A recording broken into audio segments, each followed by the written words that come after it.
again, guys. Walt Morris with Dan Wilson again, and a little more video on our upcoming storm damage cleanup. I'm going to show you guys some basic tools we want to start out with, and you guys probably real familiar with most of the stuff like this. What we have here is just an ordinary pair of what we call lopping shears, and we'll be using these to knock off some of the smaller limbs of the trees that are down. And these have not been used in a while, so they're going to need a good sharpening. Got a good flat file right there. So I'll just show you guys how to sharpen these tools up. This may qualify for the most boring YouTube video of the year. I'm not sure, but just in case you want to follow along, here's how we sharpen up our lopping shears. Almost forgot to mention you guys, directly behind me over here is the new pump house I've been working on building over the last few weeks. That project is coming along very nicely. I just put the new house wrap on it just a few days ago, and before long I'll be putting some vinyl siding plus the new roof on it, and we'll get that project wrapped up here before long. Not to ramble on too much about outdoor work, but one thing I always try to remind myself to utilize before starting, especially after storm cleanup, because around here we have a lot of mosquitoes, gnats, chiggers, ticks, fleas, all kind of stuff. Don't want to forget the insect repellent, guys. Here I got the Off Deep Woods brand right here. So just a quick little spray down there. Spray down there. Not on the camera. Almost goofed up there, guys. We don't need to spray the repellent on the camera. I got some on my lens. I've never done this in a video before. That's my little pinky finger, by the way. I gotta wipe the lens off.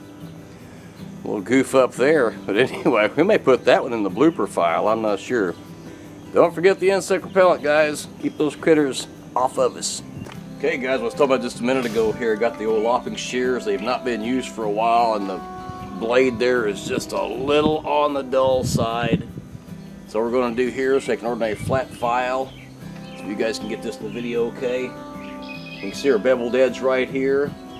You just start on the inside like this, and just file her down. Pretty simple stuff.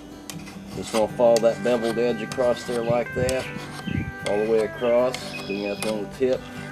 One more time. It's a little bit like sharpening lawnmower blades, same concept. Just want to file her down.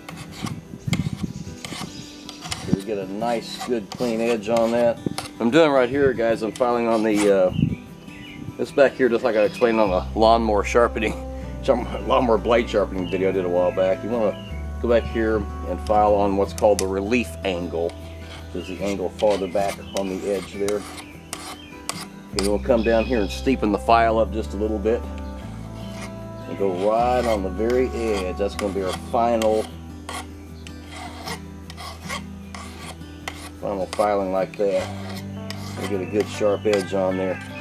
Another important thing, in case you don't know, I'm going to flip the old shears around and very, very lightly file on the back side of the blade, like that. And here in just a little bit, you put the old lopping shears to work and start chopping up some limbs on the fallen trees. Okay, guys, next up on the storm cleanup equipment, besides the lopping shears, we're going to be using the Craftsman electric chainsaw. Just the right size and a very, very good trim saw. Just ideal for sawing up at least smaller limbs and various things. Well, the first thing to do though is sharpen the chain on the chainsaw. This has not been used for a while, and the chain is probably not very sharp. So I want to show you guys some of the basics on how to sharpen your chainsaw chain in case you need to do this on your own chainsaw. One thing that I normally do, take a marker, kind of what we call a China marker, and just put a mark somewhere on your bar. Doesn't really matter where, just pick a point on there. We're going to mark it on both sides. Let's up here so you guys can see what I'm doing a little better, hopefully. Just going to put a white mark on here. Why do we do that?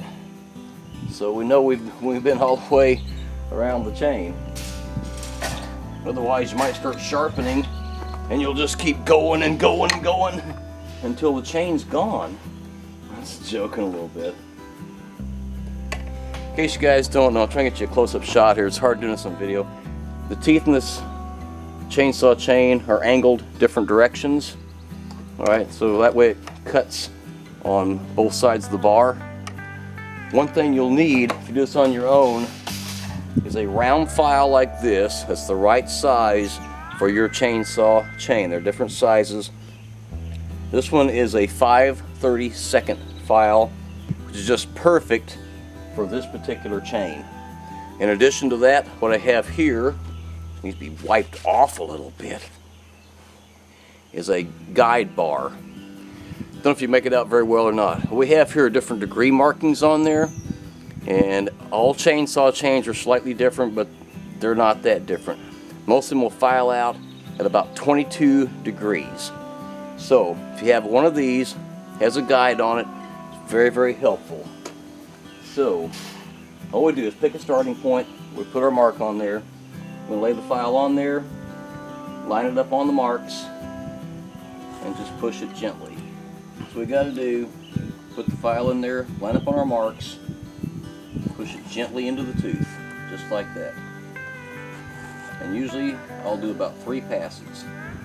About 3 passes there. Rotate to the next tooth in that direction. This one, same thing. Lay the file down flat, line up on the proper degree marks, push forward about 3 strokes.